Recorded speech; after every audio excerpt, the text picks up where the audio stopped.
Prabowo mencanangkan makan siang gratis. Tidak otomatis itu bisa berjalan karena apapun itu harus ada persetujuan dari DPR. Ya, paham aku. Jadi kalau misal itu bisa jadi nggak jadi. Kalau DPR tidak menyetujui. Nah makanya akhirnya kan terjadi lobby-lobby politik toh, gimana supaya itu bisa berjalan. Ya, krek bos. Aja Pak. Aduh. Goyang aja itu.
Kita ganti presiden. Oh, belum ya?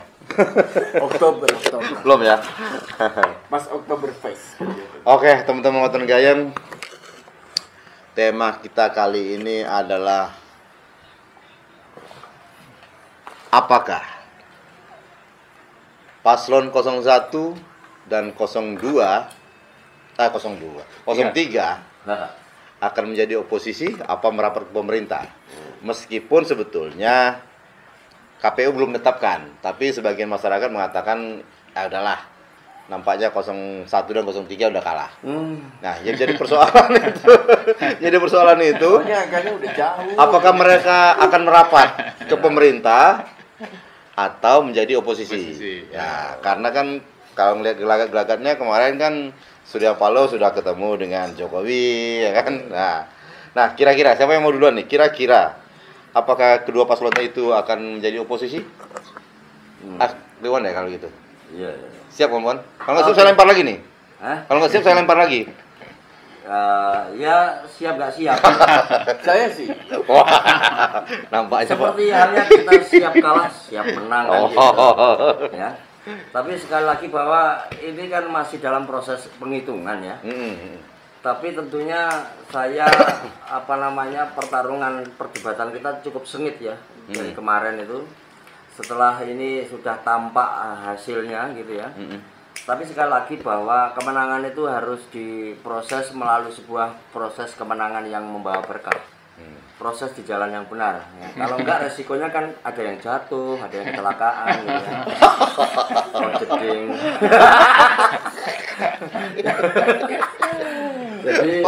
Jadi tidak lewat jalan yang benar gitu. Tidak tahu itu ada hubungannya apa enggak itu. Tapi mungkin Tuhan mengingatkan, oke, kamu dapat kemenangan tapi jangan terlalu euforia gitu. Ya, akhirnya kan wajahnya sangat anyep gitu.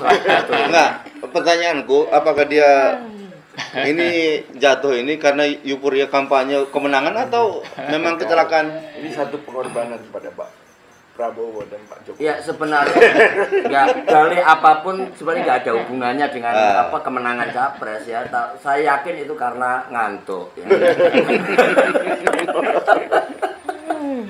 Jadi intinya tadi pertanyaannya kan apakah akan terjadi bergabung mereka untuk melawan kemenangan ini ya?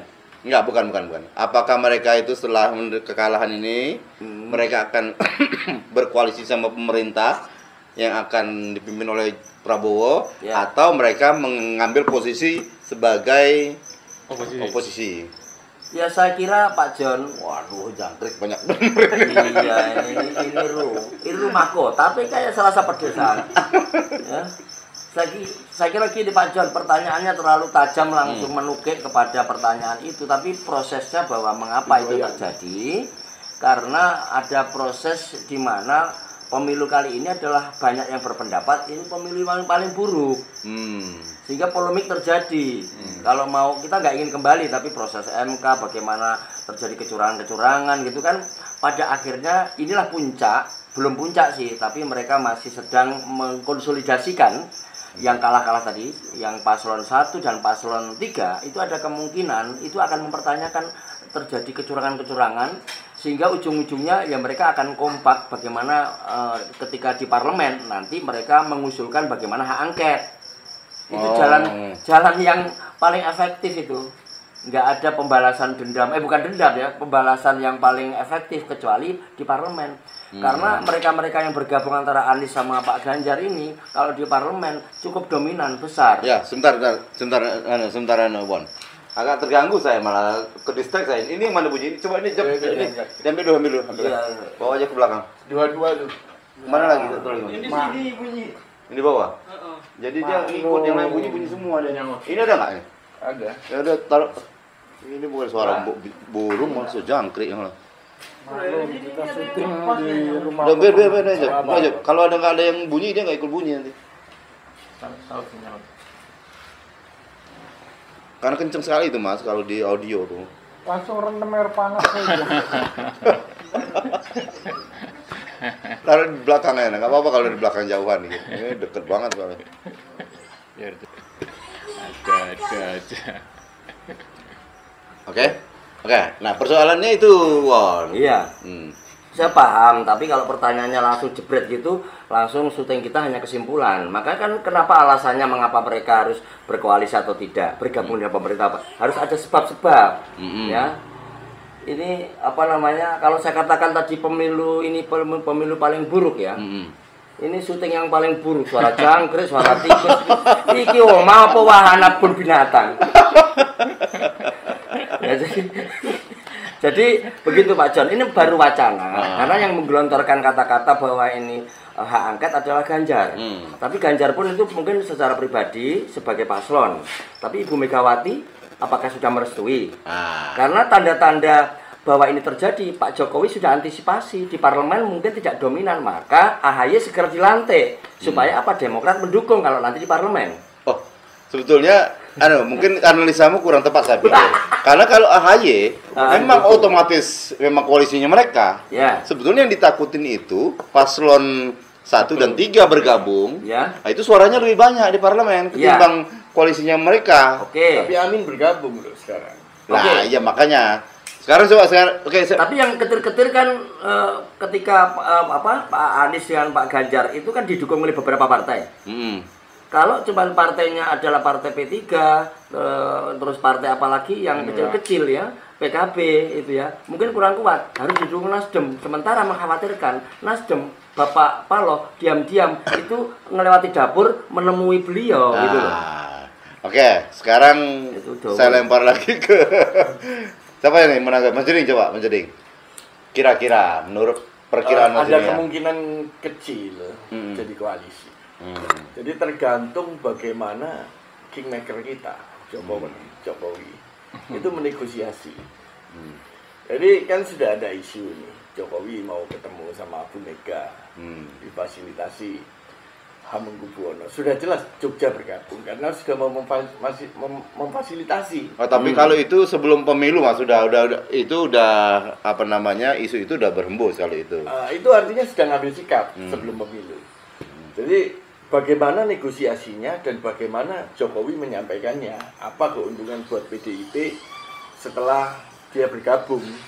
Kalau itu menguntungkan buat PDIP pasti gabung. Partai itu kan untuk kepentingan, bukan untuk idealisasi.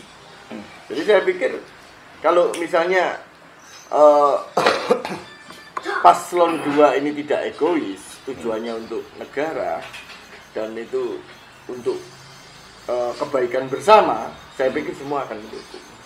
Dan itu kemungkinan besar didukung. Itu menurut analisa saya. Oke, sekarang kalau menurut Pak RT, gimana Pak RT?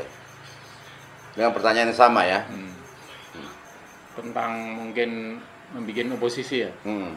Nah, memang diduga kuat kalau itu toh nanti terjadi oposisi, itu yang paling siap dan paling kuat mungkin pihak yang kalah itu dari PDIP ya.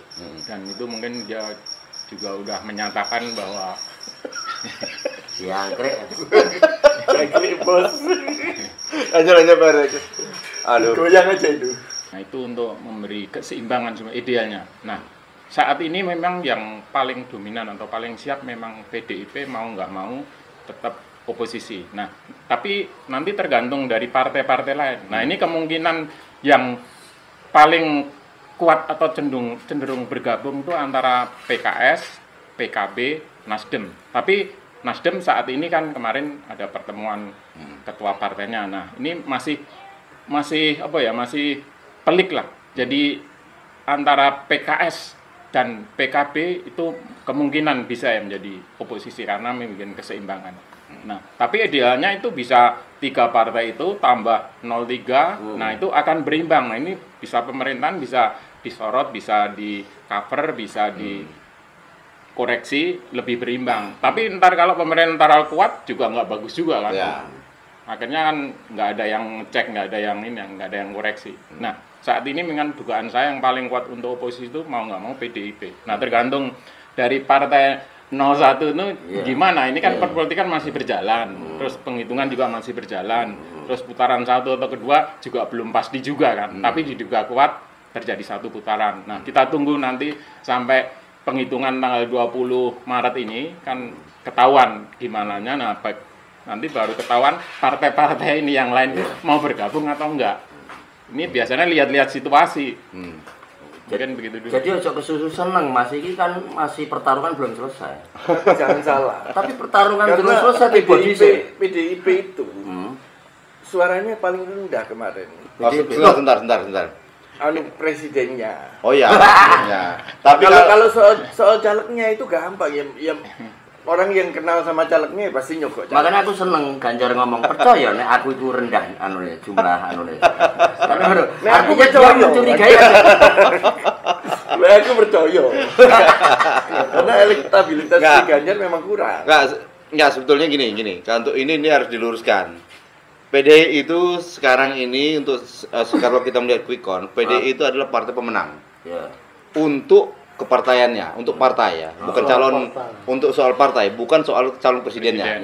Nah, jadi otomatis perwakilan dia di legislatif, ya kan legislatif kan, itu lebih paling banyak. Nah, sekarang saya lemparkan dulu ke Jupri dah. Nanti mereka berdua terus nanti enggak apa-apa. Kasih pembagian. Kita boleh menurutmu gimana, Pri? Perkiraanmu? Kliwon tadi sudah hampir setengah jam dia menerangkan dengan bertele-tele, tetapi jangkrik emang maresui ya. Jangkrik.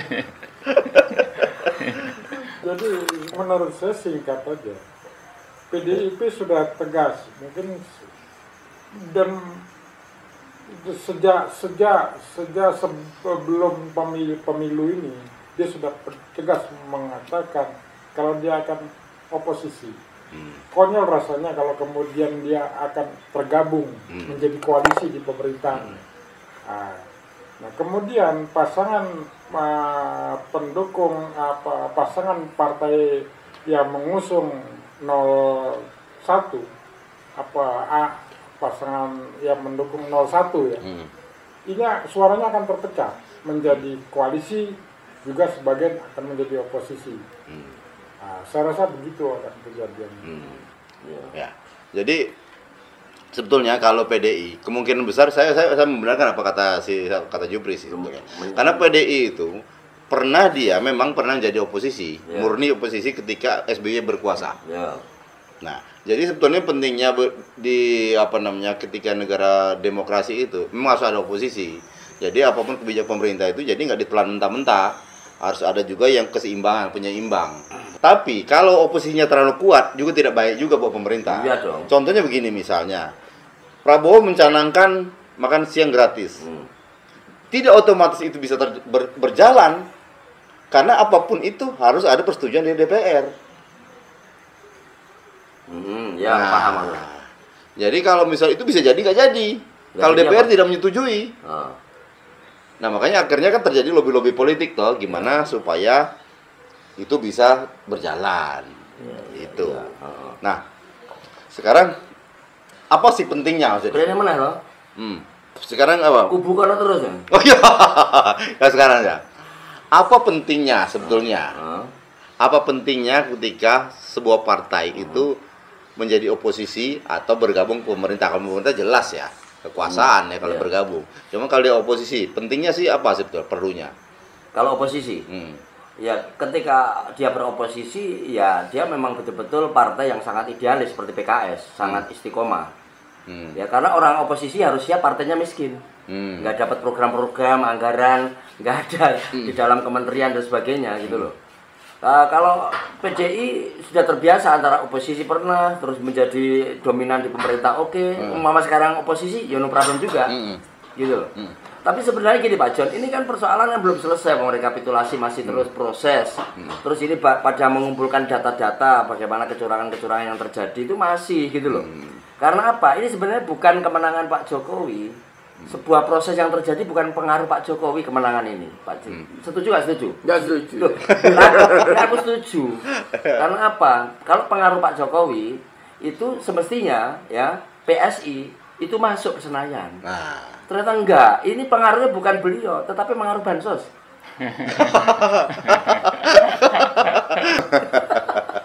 Kalau ngomong soal bansos, artinya juga pengaruh Jokowi dong artinya.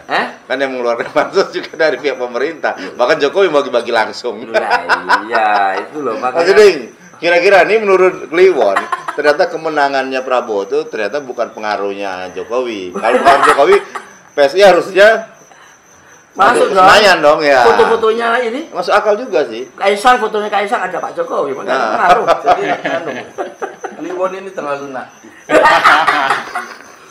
Dia PSI itu partai baru, Won. Iya. Baru lahir. Kalau udah baru lahir aja udah segitu. Itu udah bagus, Jod. Udah bagus. Dulu PKP waktu baru lahir ya kecil.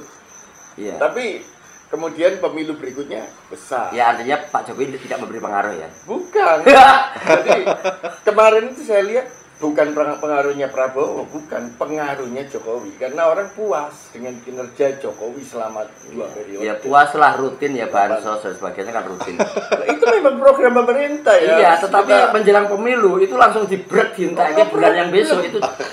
No problem itu. Berapa triliun itu dananya itu? Coba Pri, tolong di tengah dulu Pri. Saya setuju tadi ketika Mas Geding mengatakan bahwa Kliwon itu naik. Jadi saya lebih daripada sekedar naik, malah itu suara-suara orang kalah. Iya. Orang kalah itu selalu protes pada yang menang biasanya. Ketidakpuasannya muncul, ya itu hal yang wajar sebenarnya. Tetapi ya kalau ngelihat tadi juga dari Kliwon tadi mengatakan ini belum selesai dari penghitungan suara, bahwa kecurangan dalam situasi sekarang perjalanan sudah hampir selesai perhitungan suara secara menyeluruh. Itu saya rasa tertinggalnya juga kacanya sudah jauh. Ya 57 artinya kalau mungkin bisa mencapai misalnya pasangan 01 atau 03 bisa suaranya sebagian mana, tetap tidak akan terkejar. Bagaimanapun kemenangan Prabowo itu mutlak. Bahkan saya banyak juga mendengar bahwa tim suksesnya atau pendukung 01 dan 03 pun sebagian sudah mengakui, bahkan ketua partai juga sudah mengakui. Ibu Mega mengakui bahwa mereka kalah suara dalam pemilihan presiden ini, begitu. Jadi dan itu mutlak untuk mengakui. Kalau mereka mengakui nggak mungkin muncul akan hak angket dan sebagainya. Itu kan baru dari Pak Ganjar. Lah iya.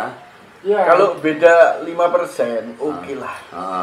secara umum. Semua ada kecurangan, PDI juga ada curang. Pak John, hak angket itu bukan semata-mata masalah pemilu, hasil pemilu enggak, tetapi proses demokrasi bangsa ini bagaimana anak cucu ke depan kalau seandainya pemerintah atau Indonesia itu tidak bersih di dalam proses demokrasi itu aja gitu loh.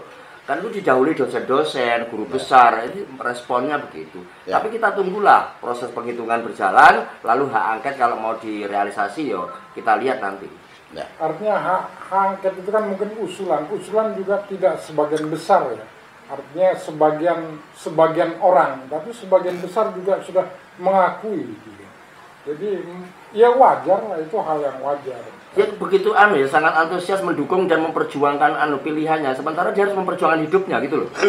Nggak nyambung antara pilihan dengan kehidupannya kan. Siapapun yang terpilih ini saya menilai dengan objektif. Artinya begini, ketika mungkin kalau kemarin bukan pasangan 02 yang menang, kemudian 01, saya juga akan mengakui, dan 02 juga mungkin akan mengusulkan angket juga gitu. Atau sebaliknya 03 pun begitu, ya biasa lah begitu. Tetapi mungkin apa yang kita dengar dari Pak Mahfud, seorang Pak Mahfud yang kemarin pun dia mengatakan lebih biasa lah. Semua peserta pemilihan calon presiden ketika yang kalah itu pasti melakukan kecurangan, sebaliknya yang menang juga melakukan kecurangan, sama-sama curang. Yang Mas Jedik itu satu kubu, tetapi wajahnya terlihat beban mental ya. Oke Pak RT, kayaknya udah panjang ini juga nggak akan ada habisnya sih sebetulnya. Apakah nanti kita lihat aja ya, kita tunggu saja nanti apakah dari pihak 01 dan 03 itu akan merapat ke pemerintah atau mereka akan mengambil jalur oposisi. Tapi yang dihembuskan sekarang oleh sekian banyak masyarakat sebetulnya sebaiknya PDI dan tim-tim yang mengalami kekalahan itu mengambil di posisi oposisi. Nah, Pak RT, sebetulnya apa sih pentingnya oposisi itu sebetulnya Pak RT? Bukan karena karena dendam, terus nanti kebijakan pemerintah akan ditahan sama mereka, akan tidak setujui, atau pentingnya ada oposisi di sebuah negara itu apa sebetulnya? Ya idealnya oposisi itu untuk mengontrol jalannya pemerintahan. Kalau pemerintah terlalu kuat, nggak ada yang mengontrol di parlemen ya. Nah ini ntar bisa kebijaksanaan yang semena-mena bisa jalan terus nggak kontrol. Nah kalau kebijakannya itu bagus ya bagus, nggak apa-apa ya. Nah kalau nggak bagus atau nggak mengena di masyarakat, nah itu bahayanya di situ. Makanya perlu kontrol, oposisi perlu kontrol yang kuat. Itu idealnya ya. Jadi berimbang lah, itu bisa ngontrol. Jadi segala kebijakan ntar bisa digagalkan di parlemen. Kalau itu kebijaksanaannya nggak bagus lah untuk rakyat. Nah fungsinya di situ. Jadi tidak asal aja pemerintah mengadakan kebijakan apa aja digelontorkan, kan belum tentu bagus untuk rakyat loh.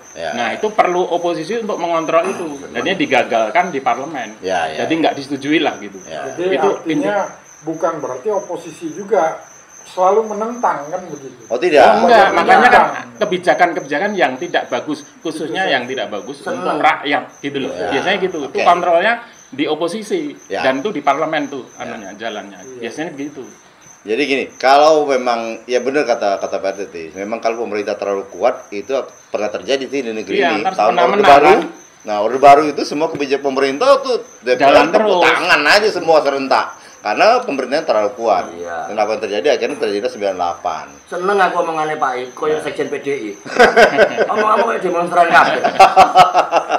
Tapi memang ya, ternyata oposisi itu penting di sebuah demokrasi, sebuah negara demokrasi itu penting karena untuk mengatur keseimbangan. Jadi ketika ada program kira-kira tidak mengena, akhirnya bisa digagalkan. Bergerak, gitu. Tapi kalau itu memang bagus, ya silakan. Silakan, kan begitu. Oke, teman-teman nonton Gayung, sepertinya pembahasan kita tentang oposisi non oposisi ini kita cukupkan sampai di sini dulu. Sampai jumpa minggu depan. Bye bye.